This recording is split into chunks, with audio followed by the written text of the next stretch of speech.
Bonjour à toutes et bonjour à tous. Est-ce qu'il faut être mal dans sa peau pour être un artiste complet ou un grand sportif?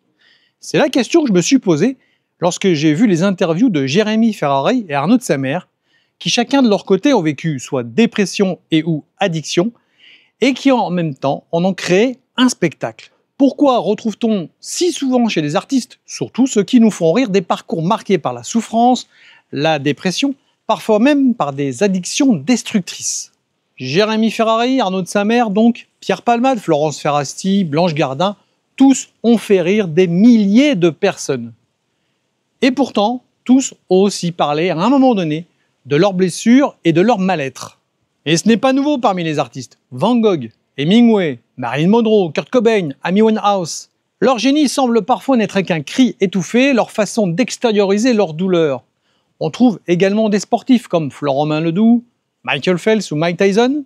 Alors faut-il être névrosé pour être créatif? Est-ce que le besoin de reconnaissance en tant qu'artiste ou sportif peut finir par les détruire?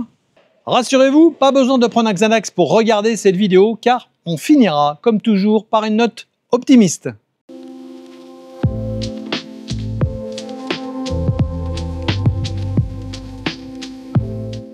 Et donc on va commencer ce chapitre par nos humoristes, puisqu'aujourd'hui certains d'entre eux n'hésitent pas à briser le tabou de leurs problèmes, comme Jérémy Ferrari qui a raconté son alcoolisme et ses pensées suicidaires dans son livre Happy Hour à Mossoul.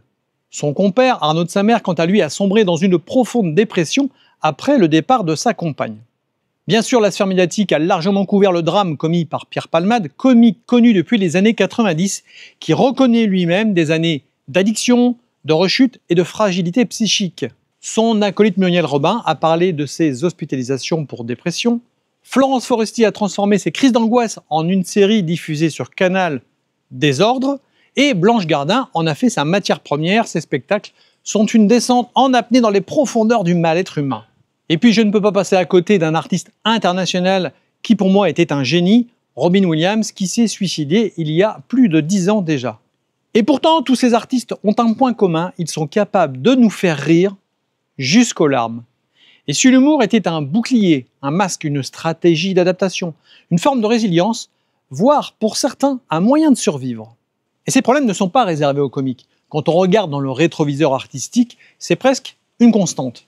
Van Gogh, isolé, instable, halluciné, se coupe l'oreille et finit par se suicider.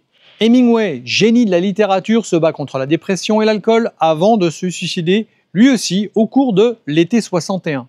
D'ailleurs, dans la famille Hemingway, on constate de nombreux suicides. Et puis les chanteurs célèbres.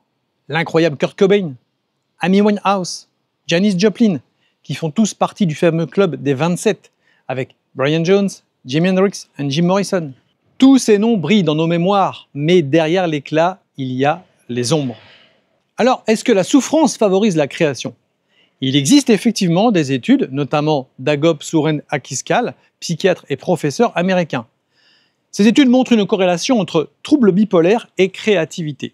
Et c'est vrai qu'on entend souvent de la bouche des artistes eux-mêmes qu'après une profonde dépression, il leur arrive de connaître une incroyable poussée créatrice.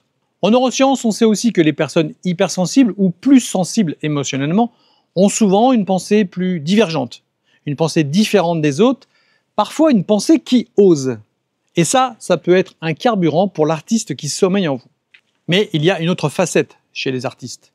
Ce n'est pas seulement la souffrance, c'est aussi le besoin d'être vu, d'être aimé, d'être reconnu, d'exister à travers leur public. Le besoin de reconnaissance est extrêmement présent chez les artistes. On pourrait essayer de définir pourquoi. Manque d'amour, manque de sécurité émotionnelle, manque de confiance. Mais comme vous savez, je défends la singularité, donc je pense que même si on peut trouver certains points communs, on ne peut pas faire des généralités. Cependant, le public peut devenir une béquille affective et les applaudissements une preuve d'existence. Oui mais voilà, que se passe-t-il quand ça s'arrête? Quand le succès s'efface? Quand les critiques arrivent, surtout à l'heure des réseaux sociaux? Ou pire, quand on est connu, reconnu et qu'on sent quand même un vide à l'intérieur, ce vide qui n'est pas comblé. C'est là que naissent rechute, dépendance, burn-out artistique, comme en a parlé Alban Ivanov. C'est à ce moment-là que certains sombrent et beaucoup de sportifs ont témoigné de ce fameux vide de l'après. On va prendre l'exemple de Florent Ledoux.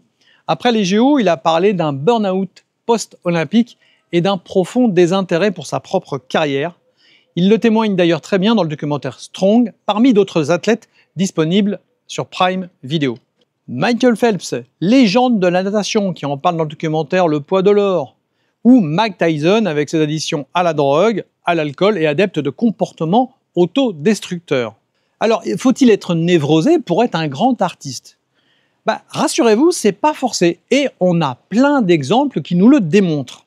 Chez les peintres avec Matisse et Monet, chez les musiciens avec Bach ou John Williams, célèbre compositeur de musique de film, chez les acteurs comme Tom Hanks ou Jean Dujardin, malgré sa dyspraxie, ou chez les sportifs comme Teddy Riner ou le célèbre Zinedine Zidane, si on laisse de côté le fameux coup de boule.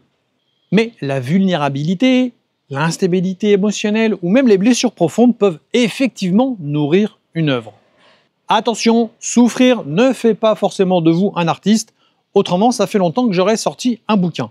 Et pas besoin d'être complètement névrosé pour en devenir un. Exprimer cette souffrance avec sincérité, authenticité, créativité, comme on l'a vu la semaine dernière dans la vidéo sur la parole, effectivement, ça peut toucher.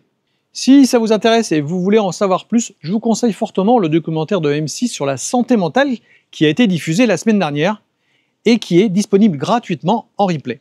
On a souvent envie de séparer la lumière de l'ombre, de séparer l'ordre du chaos, mais généralement l'un ne va pas sans l'autre et encore moins chez les artistes. Alors je vous pose cette question. Faut-il avoir connu la douleur pour pouvoir toucher l'autre? Et vous-même, vous êtes-vous senti plus créatif dans la difficulté?